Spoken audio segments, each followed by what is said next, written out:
Science का objective special video है class 10th का साइंस का ऑब्जेक्टिव स्पेशल वीडियो का यह पार्ट 6 है। इससे पहले हम लोग 5 पार्ट तक देख चुके हैं। अच्छे साइंस के जो एग्जाम के दृष्टिकोण से महत्वपूर्ण फैक्ट्स है उन सभी को कवर किया जा चुका है। उनको देखने के लिए आप इसी चैनल पे सभी का लिंक यहाँ पे मिल जाएगा, वहाँ से आप वॉच कर सकते हैं। पार्ट 6 को हम शुरू करते हैं। और एक टॉपिक जो इन वीडियो में अब तक जो छूटा हुआ टॉपिक है उसको इसमें कवर करने का काम किया गया है। ज़्यादातर इसमें टॉपिक फिजिक्स के ही हैं।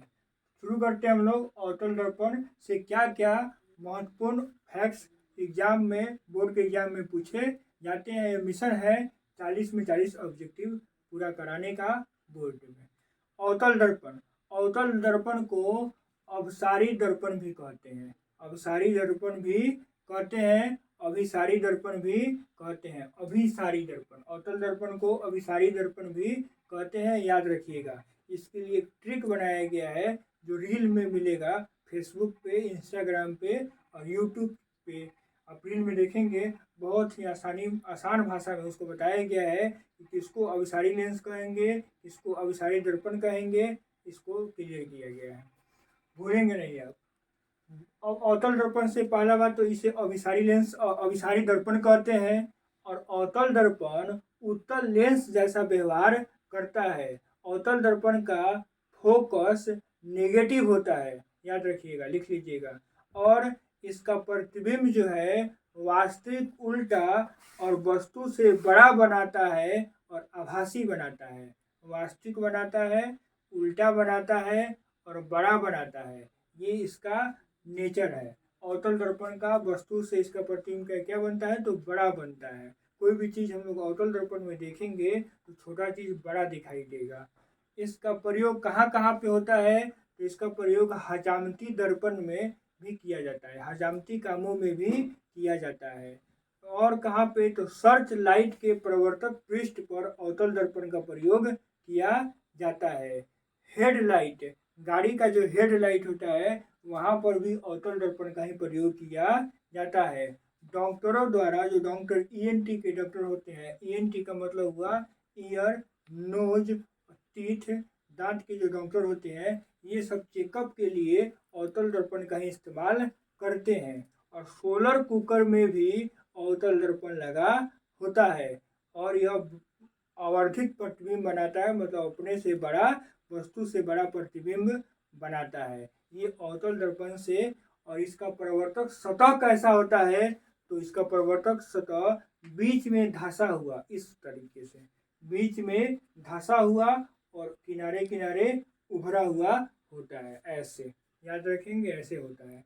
कैसे होगा, तो फोटो में भी देख लीजिए आप कि इसका प्रवर्तक सतह ऐसे होता है, बीच में धंसा हुआ है, बीच में धंसा हुआ है और इस प्रकार से कलई किया हुआ होता है। कौन, तो अवतल दर्पण। अवतल दर्पण का सारा बात कंप्लीट हुआ। बात हम लोग उत्तल दर्पण पे। उत्तल दर्पण का प्रयोग साइड मिरर में किया जाता है। उत्तल दर्पण का प्रयोग साइड मिरर में होता है और इसका प्रवर्तक सतह क्या होता है, तो इसके उल्टा होता है। ये अवतल दर्पण ऐसे है, बीच में धंसा हुआ और किनारे उभरा हुआ, निकला हुआ, जबकि उत्तल दर्पण ऐसे होगा, ऐसे, मतलब बीच में उभर निकला हुआ और किनारे धंसा हुआ, ऐसे, इस प्रकार से होगा।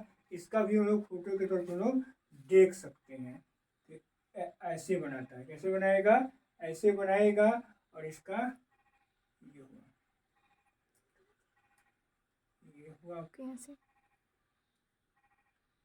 ये इसका प्रवर्तक पृष्ठ हुआ और यहाँ पे क्या है कि इस तरीके से कलई किया रहता है। तो ये फोटो में भी देख लिए और समझने के लिए काफ़ी है कि अवतल दर्पण ऐसे होता है और उत्तल दर्पण ऐसे होता है। तो आगे बढ़ते हैं हम लोग। उत्तल दर्पण और बात क्या है कि यह काल्पनिक वस्तु से छोटा प्रतिबिंब बनाता है और सीधा बनाता है। अवतल दर्पण बड़ा बनाता है, उल्टा बनाता है और वास्तविक बनाता है, जबकि उत्तल दर्पण काल्पनिक बनाता है, छोटा बनाता है और सीधा बनाता है। याद रखिएगा, बिल्कुल दोनों में दो अलग अलग बात। ये बनाएगा वास्तविक वस्तु से बड़ा और उल्टा, कौन, अवतल दर्पण, बड़ा भाई। छोटा भाई उत्तल दर्पण क्या बनाएगा, तो यह बनाएगा काल्पनिक वस्तु से छोटा प्रतिबिंब और सीधा बनाता है। इसे अपसारी दर्पण कहते हैं। इसे अपसारी दर्पण कहते हैं। अपसारी दर्पण में क्या होता है कि प्रकाश की किरणें बिंदुवत होती हैं और अभिसारी में प्रकाश की किरणें फैलती हैं। आगे बढ़ते हैं हम लोग समतल दर्पण की तरफ। समतल दर्पण में जो घरों में जो ऐनक होता है यह कैसा होता है, समतल दर्पण के जैसा बिहेव करता है। यह फोटो कैसा बनाता है, तो काल्पनिक बनाता है और इसकी फोकस दूरी निगेटिव होती है और फ्रंट मिरर के तौर पे इसका प्रयोग किया जाता है। फ्रंट मिरर के तौर पे इसका प्रयोग किया जाता है। दूरदृष्टि दोष। दूरदृष्टि दोष में उत्तल लेंस का प्रयोग किया जाता है। उत्तल लेंस, दूरदृष्टि दोष में उत्तल लेंस का प्रयोग किया जाता है, जबकि निकट दृष्टि दोष में अवतल लेंस का प्रयोग किया जाता है। याद रखिएगा, ये सब परीक्षा में बहुत ज़्यादा बार पूछा गया है और इसकी संभावनाएं ज़्यादा है आने की। तो निकट दृष्टि दोष में अवतल लेंस और दूर दृष्टि दोष में उत्तल लेंस होता है। पहले ही बता दिए हैं कि उत्तल लेंस अवतल दर्पण जैसा उल्टा व्यवहार करता है और उत्तल लेंस अवतल दर्पण जैसा और अवतल लेंस उत्तल दर्पण जैसा। याद रखेंगे, दोनों अलग अलग है। मतलब आगे बढ़ने का काम करते हैं हम लोग। और यहाँ पे क्या देख सकते हैं कि दूर दृष्टि दोष जब होता है तो उस इंसान को निकट की वस्तु साफ नहीं दिखाई देता है और दूर कर देता है। नाम से देखिए, दूर दृष्टि दोष में होगा तो उल्टा है। लगेगा आपको कि दूर दृष्टि दोष में दूर का दिखाई नहीं देगा, लेकिन ये बात नहीं है, ये फंसना नहीं है। नाम से लग रहा है कि दूर दृष्टि दोष में दूर का वस्तु दिखाई नहीं देता होगा, लेकिन ऐसा बात नहीं है। दूर दृष्टि दोष में निकट का वस्तु दिखाई नहीं देता है, दूर कर देता है। याद रखिएगा। उसी प्रकार से निकट दृष्टि दोष में निकट का वस्तु ऐसा लगेगा कि निकट दृष्टि दोष हो गया इसको, तो निकट का वस्तु नहीं दिखाई देता होगा, ऐसा बात नहीं है। निकट का वस्तु साफ दिखाई देगा जबकि दूर का वस्तु साफ दिखाई नहीं देगा। इस बात को याद रखिएगा। कंफ्यूजन में 90% स्टूडेंट रहते हैं। इसको दूर कर लीजिएगा, इस दोष को, जो आपका अभी तक कंफ्यूजन वाला दोष है। तो ये हम लोग कंप्लीट किए कौन लेंस लगेगा, क्या होता है मामला। अब हम लोग बढ़ते हैं दर्पण सूत्र, लेंस सूत्र और F बराबर R/2 जो फॉर्मूला है पूछा जाता है, इसको देखते हैं। दर्पण सूत्र क्या है, तो 1/V + 1/U इक्वल टू, दर्पण सूत्र यहाँ पे लिख ही देते हैं, 1 + U + 1/V equal to 1/F। 1/U + 1/V equal to 1/F, यह दर्पण सूत्र है। और जब इसमें यहाँ पे माइनस लग जाता है तो ये लेंस सूत्र हो जाता है। क्या हो जाता है, लेंस सूत्र में क्या कर देंगे, तो 1/V 1/-U/1/F, ये क्या है, ये लेंस सूत्र है, ये इसका सूत्र है। और दर्पण सूत्र यहाँ पे जो आप दिख रहे हैं यहाँ पे है, ये 1 + V + 1 + U 1/U equal to 1/F, ये क्या है, दर्पण सूत्र है। और लेंस सूत्र क्या हुआ, तो 1/V - 1/U equal to 1/F। और गोलीय दर्पण के लिए, उत्तल दर्पण हो चाहे अवतल दर्पण हो, दोनों के लिए होता है F बराबर R/2। दोनों के लिए क्या होता है, F बराबर R/2। मतलब फोकस अगर आपका 50 है तो वक्रता त्रिज्या कितना होगा, तो वक्रता त्रिज्या आपका 100 होगा। फोकस आधा, फोकस का दुगुना क्या होता है, वक्रता त्रिज्या होता है। यहाँ पे U वस्तु दूरी, यहाँ V प्रतिबिंब दूरी और एक फोकस दूरी को रिप्रेजेंट करता है। वायुमंडलीय अपवर्तन में क्या क्या है, तो सूर्य का वास्तविक सूर्योदय के समय 2 मिनट पहले दिखाई देना। जो सूर्योदय है या सूर्यास्त है, सूर्य का सूर्योदय और सूर्यास्त के समय थोड़ा सा पहले ही दिखाई देना यह किस घटना के कारण होता है? तो वायुमंडलीय अपवर्तन के कारण होता है। परीक्षा में क्वेश्चन बनता है कि सूर्योदय या सूर्यास्त के समय जो रेड रेड टाइप का पूरा आकाश दिखाई देने लगता है वह किस घटना के कारण होता है? तो वायुमंडलीय अपवर्तन के कारण होता है। तारों का टिमटिमाना किस घटना के कारण होता है? तो वायुमंडलीय अपवर्तन के कारण होता है। ये भी प्रश्न फेमस है। तारों का टिमटिमाना वायुमंडलीय अपवर्तन। और सूर्य का शाम और सुबह में लाल दिखाई देना यह भी वायुमंडलीय अपवर्तन के कारण ही होता है। अब हम लोग देखेंगे प्रकीर्णन के बारे में। प्रकीर्णन क्या है कि जब प्रकाश की किरणें वायुमंडल के सूक्ष्म कणों, धूल कण और बहुत ऐसे गैस हैं जिस पे पड़ती है, जिसके कारण वो क्या होती है, वायुमंडल में बिखेर जाती है। इस घटना को स्कैटरिंग अर्थात प्रकीर्णन कहा जाता है। और प्रकीर्णन से क्या प्रश्न आता है आपके एग्जाम में? तो आता है कि प्रकाश का वायुमंडल में सूक्ष्म कणों पर पड़ना क्या है? तो प्रकीर्णन है। और सबसे अधिक प्रकीर्णन बैगनी रंग का होता है। बैगनी रंग का सबसे ज़्यादा होता है और सबसे कम लाल रंग का होता है। सबसे कम प्रकीर्णन लाल रंग का होता है, इसीलिए दूर से ही दिखाई देता है। इसका प्रकाश छितराता नहीं है, गोट रहता है, तो दूर से ही दिखाई दे देगा लाल, क्योंकि इसका प्रकीर्णन सबसे कम होता है। यहाँ पे आगे बढ़ते हैं। परावर्तन के नियम। परावर्तन के नियम दो हैं। परावर्तन के नियम दो हैं और अपवर्तन के भी नियम दो हैं। इसके भी नियम दो और इसके भी नियम दो। ऑब्जेक्टिव के तौर पे ये प्रश्न भी बहुत फेमस है। डायरेक्ट पूछ लेता है कि परिवर्तन के कितने नियम होते हैं? तो दो। और अपवर्तन के कितने नियम होते हैं? दो। अपवर्तन के नियम का पहला नियम क्या है कि साइन आई बटा equal to sine R, sorry तो इसमें होगा। हम अभी परिवर्तन में देखिए, परिवर्तन में क्या होगा कि कोण आई इक्वल टू कोण आर, कोण आई इक्वल टू कोण आर। और कोण आई क्या है? तो आपतन कोण है। और कोण आर क्या है? तो परावर्तन कोण है। तो आपतन कोण और परावर्तन कोण आप दोनों क्या होते हैं? बराबर होते हैं। यही पहला नियम है परावर्तन के। और दूसरा नियम क्या है कि आपतन कोण, सॉरी आपतित किरण, अपवर्तित आपतित किरण, परावर्तित किरण और अभिलंब। आपतित किरण जैसे यहाँ पे समझिए, ये एक लाइन हुआ, दर्पण हुआ, यहाँ पे किरण आई और इस प्रकार से रिफ्लेक्ट हो गई, इस प्रकार से रिफ्लेक्ट हो गई, तो यह है आपतित किरण। और इस बिंदु को कहते हैं हम लोग आपतन बिंदु और परावर्तित बिंदु। और यहाँ पे एक बनता है अभिलंब। क्या बनता है? अभिलंब, 90 डिग्री का कोण। तो यहाँ पे 90 डिग्री का कोण बन रहा है। तो ये क्या हुआ कि ये जो है ये आपतित किरण और ये हुआ प्रवर्तित किरण और ये अभिलंब, तीनों एक ही बिंदु पे होते हैं। तीनों एक ही बिंदु पर, एक ही सतह पर होते हैं। यही होता है प्रकाश के परावर्तन का दूसरा नियम। जबकि पहला नियम कहता है कि कोण आई इक्वल टू कोण आर।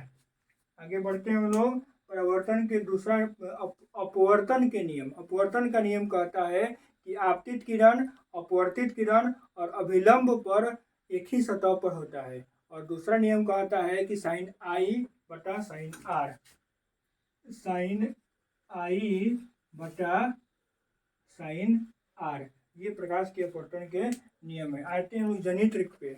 जनित्र से क्या प्रश्न ऑब्जेक्टिव के तौर पे पूछा जाता है उसको देखते हैं, इसको कवर करने का काम करते हैं। तो जनित्र विद्युत धारा उत्पन्न करने की युक्ति है।